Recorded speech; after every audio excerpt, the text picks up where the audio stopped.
How to let go of ego? What ego? Show me what it is you're holding, where, and I'll show you how to let go of it. Before we can talk about letting go, does it make sense to talk about what it is? So, ego is Latin for I. It means I. But the spiritual ego we've all heard of is different. Most people think that it's thinking or thoughts, and specifically bad ones or judgmental thoughts. So, they want to change or control their thoughts. If you're seeking to be a happy personality, it's okay to want to work on that level. You'll have continual work though, because the story of me is always changing, but never leaving. Ego or self image is a forever ongoing production. And so you'll be working at it forever. Maybe getting temporary relief here and there, but still on the hamster wheel without ever getting anywhere, really. If you're seeking the final freedom and eternal peace, seeking the ultimate and unborn truth of your identity and that of the entire universe and beyond, then ego must mean something else to you. You must go deeper than the superficial level of the mind. You must consider what is before thinking. You must take ego to mean your actual identity versus what you only think you are. Your identity before thinking, before thought, which is also your identity during thinking and your identity after thinking. Who are you before, during, after, and without thought? This is the ultimate knowledge that spiritual seekers seek. If you mistake ego for thinking, you miss it completely. So, to answer your question truthfully in the true sense and meaning of the word ego, what you must understand is that ego is a case of mistaken identity.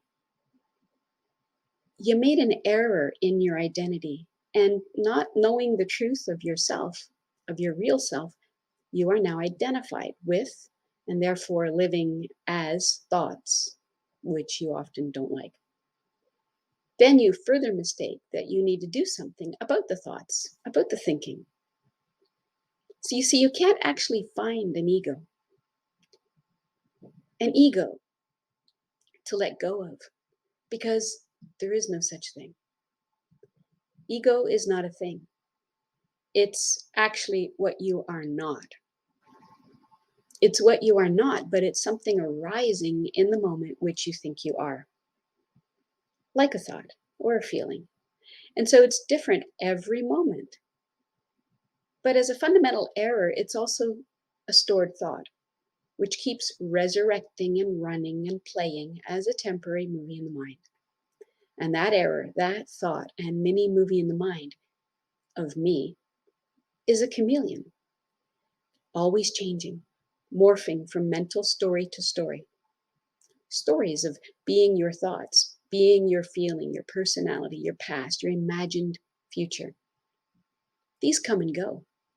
But what appears to persist is the overarching idea of me, some nebulous idea of your being, of your existence, of the qualities of your being as being a separate, autonomous individual. Tiny in a great, big, scary world. That error is without real existence. It's just an idea, and it's a mistake. A case of mistaken identity, the false self, or ego. And upon that first separate error, all other stories, thoughts, feelings are built, and they depend upon it. But this erroneous thought of your being is nothing real. It's just a false idea. Now, this does not mean you do not exist, just not as what you think you exist as. So, how can you let go of a false idea? If you imagine a rope as a deadly snake, you will experience fear of that deadly snake and feel afraid until you correct the error. What needs to happen to correct an error? How can you let go of the snake which doesn't exist? Well, you won't really. until you see the truth. To see the rope or the truth is to let go of the snake or the false. So the answer has nothing to do with the snake or the ego. It has to do with the truth, the reality. The story of you and the mind's dream is not the reality of you. All you are seeing, the only thing that's available to you while you look at the false, which is actually creating a false, is the false. And so you must question the false in order to see the real and correct it.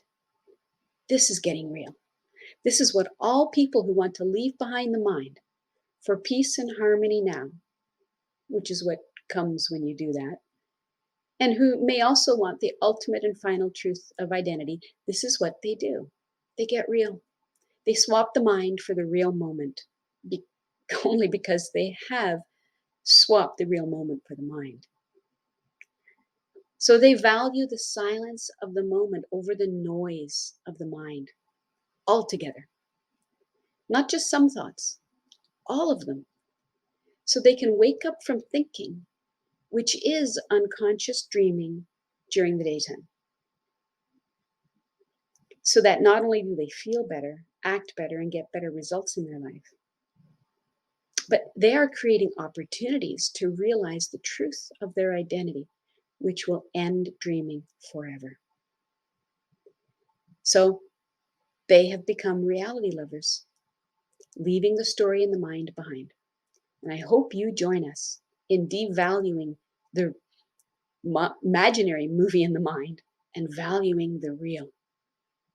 Because individual unconsciousness breeds collective unconsciousness, which breeds individual unconsciousness. We need to stop imagining ourselves and to others, and imagining others to ourselves and to others. We must get real. Please become a reality lover this instant. Become part of the solution rather than the problem. And until next time, you know what to do. Keep it real.